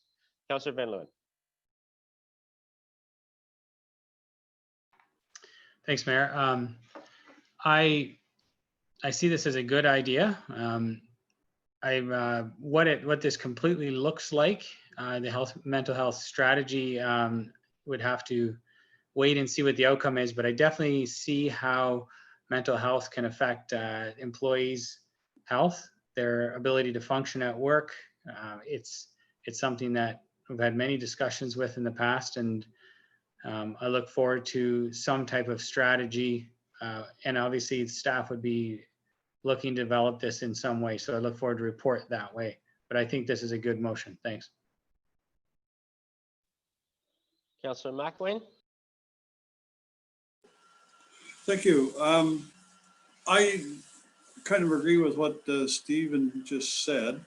And also what Bob had said just before that. I guess if I look at Neil's motion versus Bob's motion, I think all we're doing is looking at a two-phased approach to what Neil has asked for. And the first phase being what Bob has asked for, which is, do we really need to do a complete implementation plan, or do we need anything more than we've already got? And I think that's what Bob's asking for, but I certainly agree that we need to have a plan in place. Whether it's already there or not, I think is really the only question. Councillor Kittredge. Thank you, Mayor. I'd like to thank Councillor Dunsmore for putting this forward, but the problem I have with it is it's very hard for me to evaluate because we don't have all the conditions and all the information about our present about the municipalities, all these different policies that I tried to outline before. And so I have to agree with Councillor Foster, is that we first need to get a understanding of where the municipality stands. And there are certain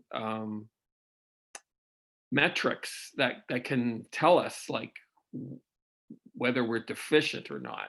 And so I kind of would like a report before we go further with what you're saying as a policy, because it might be redundant. We might have been doing all those things. And my second point is, do you think that we are deficient? This is for Councillor Dunsmore. Do you think that the municipality of Centre Wellington is deficient in any measures that we are doing about mental health? from my experience during the pandemic, I think they've gone to the nth degree of ensuring, caution and concern for the staff's well-being. So I'm just wondering, do you think that we're actually, because a lot of your stats are from private and also national statistics. So I'm just wondering, do you actually think that Center Wellington is deficient in this? Councillor McCray. Thank you, Mayor Linton. I guess one question for Councillor Dunsmore. I suspect probably when you're deciding to put forward this motion, you probably checked with Township HR just to understand what is currently in place. Secondly, just general comments. Having been involved in HR over the years, I think this is an excellent initiative to look forward to putting in place a strategy for dealing with mental health. Because I can recall back during previous recessions that I had to manage through, one of the big things was being able to walk around as a leader and check in on staff to find out how were they coping, not just with the workload in the office, but how they were coping at home with maybe a family member who was just losing their job, how they were dealing with other situations. And certainly with COVID, we got some huge concerns now in terms of, how are families coping? So we may have employees who still have their jobs, but some of them are having to work in isolation at home. They don't have that water cooler talk where you can connect socially with your coworkers. You may have the additional stress of working with your spouse. Both of you are working from home under tight quarters, and you also have the children at home studying and trying to do their schoolwork. That adds increased pressures. The key thing developing a strategy is how do you work with your leaders to help them to recognize what are some of the signs you should be looking for to be able to intercede at an appropriate time, to have a little chat to say, I sense maybe you've got some stress. Have you reached out to our EPA to discuss things? I mean, I think this is brilliant what you're proposing, and it goes far further than just having a report to determine what do we have currently, because chances are you can't identify all of that. And some of that probably you shouldn't be identifying publicly. But the key thing is it's developing your leaders to identify what sort of things to look for. It's also to develop a strategy and in reassuring staff it's okay to share concerns you have. It's okay for staff to know this is what you should expect as an employee from your managers. So there's so many different things that this talks to in terms of the strategy around mental health. So congratulations, Councillor Dunsmore, in bringing this forward. So I'll go next, and then I'm going to leave the last word for Councillor Dunsmore. He's heard a number of things right now. From my perspective, some of the councillors are making this way too complicated. We don't need another staff report. Doesn't really matter what the numbers are in Center Wellington. Every organization should have a workplace mental health strategy, every single one. And that includes the Township of Center Wellington. Councillor Dunsmore has enough connections with people in mental health to understand that this is a concern in our urban and rural community, and it is something that the Township of Center Wellington should be a leader in. So we don't need any more numbers. We don't need any more staff reports. This is something that we can move ahead in, and we can make sure that we're looking after our own staff right here in the township. Councillor Dunsmore. Thank you, Your Worship. And through you, I want to thank the councillors for their questions. The question I got from Councillor Foster, you want to know how many people and staff suffer from mental health or have communicated with the HR staff that they offer mental health reasons. And I have to be brutally honest with you, that's information we're not entitled to. When it comes to mental health in the workplace, they don't have to share it between them and their doctor, and that's to provide them the protection, because there is an overabundance of stigma attached to mental health. So if they were to walk into the CAO's office or to the HR manager, Sandra, and say, I'm going off because of mental health illness, I'm doing this, or they're not allowed to know that. They're not going to share that because the stigma around it would be devastating for them. So that's first at that point. So asking staff for a report, you're not going to get those numbers because they're not allowed to legally track those numbers. Councillor Kittredge, you made a valid point.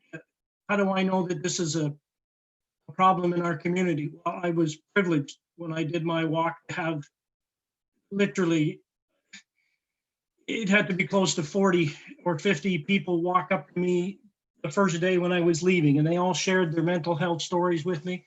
They all shared what was going on. And quite frankly, some of them were members of our staff. And they shared with me the stress that they're under. And I can guarantee you that those numbers that I shared, although those are national figures, we are not immune to them. And I'm pretty sure the problem we have here, simply in this community, in the county of Wellington, is higher than those numbers I showed you. And I know we have issues. And the problem with mental health issues is they only manifest themselves when people take rather tragic acts. And I would rather be ahead of this, let them know that this is a psychologically safe workplace. We are going to create a workplace within our community that helps them and eases the stress, the mental distress that they're on before it goes down into mental health problems. And a number that I didn't present, but I'll present now, and perhaps this will help you with your decision, Councillor Foster. At the Association of Municipalities of Ontario conference last year, there was a workshop on this by the Canadian Mental Health Commission. And they presented at that workshop numbers that says for every dollar that a township invests in a safe, psychologically safe workplace, you receive $1.60 in return in savings from your benefits packages, in savings from absenteeism, and in savings and efficiency from excessive presenteeism. So $1.6 for every dollar that this program costs us. And the motion is simply that. You ask the manager of HR to come up with a policy and present it back to council. And I think at this point in time, in a community that has an elevated level of mental health issues and suicide, it's incumbent upon this council to be leaders. And for the clerk's information, I would like to have a recorded vote on this. And your worship, I'd like to call a question.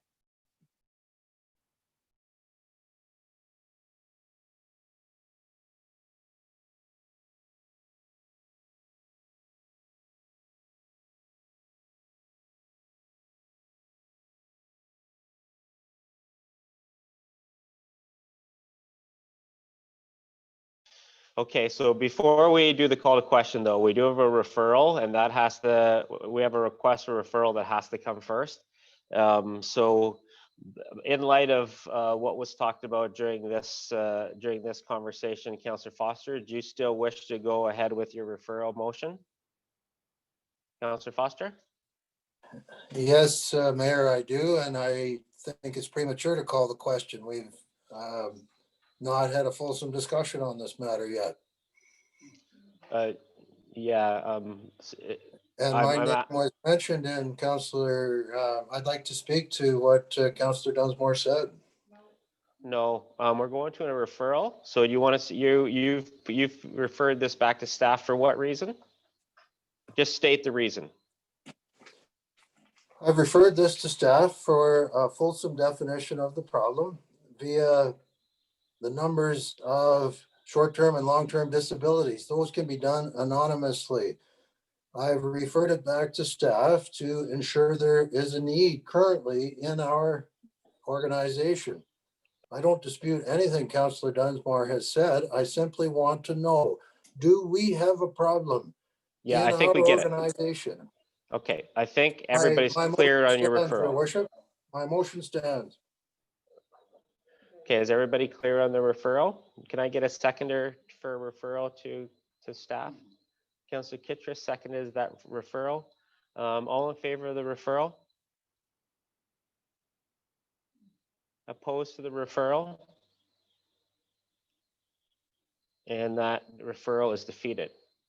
So now we'll go to our original question on the table, and I'm just going to ask our clerk something about the call to question. Is it okay that Councillor Dunsmore called the question? Does that mean that we have to do the vote now? Well, it means he's asking you to rule on that and debate. Okay. Okay, so I am ruling that the call, the question is in order, and I'm going to call for the vote. Councillor Dunsmore has also asked for a recorded vote. So I will ask for all those in favor of Councillor Dunsmore's proposed motion as it stands.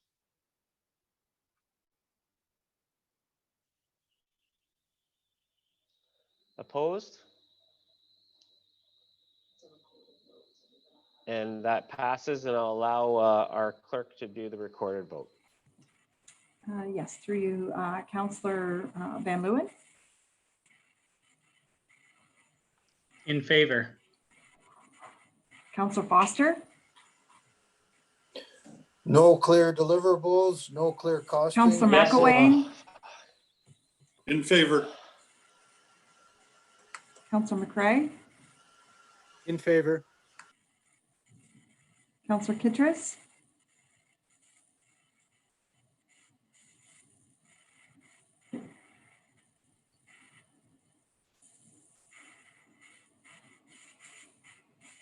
sorry, you're still on mute. I'll be in favor of that. Councillor Dunsmore In favor. and Mayor Linton. In favor. It carries. Information. Just to let you know, you're not on mute, Councillor Kittredge. Okay, we have two notices of motion, sorry, three notices of motion. One from Councillor Van Leeuwen on motion for salary donations, and then two from Councillor Kittredge about the neighborhood wellness, and then on a motion for staffing. And all three of those, you have your notice now, and all three of those will be discussed at the January 18th council meeting. I have a confirmatory bylaw that the bylaw to confirm the actions of council to the bylaw 2020-64 to confirm the proceedings of council at its meeting held December 14th, 2020 be introduced the first, second, and third time and passed in open council. Moved by Councillor McElwain, seconded by Councillor Dunsmore. All in favor? And that is carried. Motion to adjourn. Councillor Kittredge, seconded by Councillor Van Leeuwen. All in favor? And we are adjourned. So this is the last time we meet before Christmas. So I'm just wishing everyone a Merry Christmas and a Happy New Year. Have a great time with your small gatherings with family and friends. I just wanted everybody to know, and please get this word out. We're now 25 of our 27 ICU beds are now being used with COVID and non-COVID related cases. So we have 2 beds left. So it is really important to get the information out to all of our constituents to be responsible and stay healthy, keep in small groups, and make sure that you're wearing your mask whenever you're within 6 feet of folks. So please help get the message out. With that, have a great rest of the day, and we'll see you in the new year. Merry Christmas, everybody. Yeah, Merry Christmas, everyone.